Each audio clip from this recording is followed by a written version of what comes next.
John chapter 14, verses 2 and 3 say this, "In my Father's house there are many rooms." In these verses, Jesus tells the disciples about a place and that he's going to prepare a place for them, and that if he's going to go through the work of preparing a place, then he will most certainly come again to them. This place and how it is prepared and that Jesus is bringing us there is meant to bring the disciples and us great comfort in troubled times. Jesus calls this place my Father's house. One other time in this gospel, Jesus has used that phrase in John chapter 2, verse 16. When Jesus was clearing out the temple, he said, "Take these things away. Do not make my Father's house a house of trade."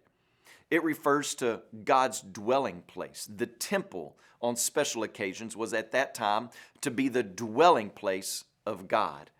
But the eternal dwelling place of God has been in heaven. So Jesus is telling his disciples that he's returning to the Father. But I think we need to press further for our day because we have access to more biblical literature than those disciples at that time. And what we know brings us even deeper comfort. This place that Jesus is speaking of, that he's going to bring us to, that he's prepared, it's described over in Revelation chapter 21. It says this, "Then I saw a new heaven and a new earth, for the first heaven and the first earth had passed away, and the sea was no more." In other words, there was no more chaos or fear or confusion. "And I saw the holy city, New Jerusalem, coming down out of heaven from God, prepared as a bride adorned for her husband. And I heard a loud voice from the throne saying, 'Behold, the dwelling place of God is with man.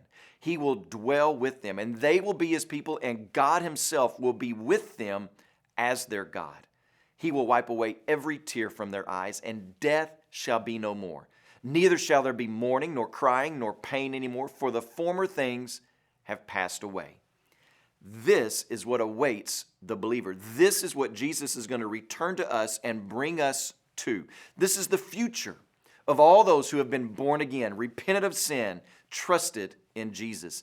And this future certainly should bring us peace in this present day.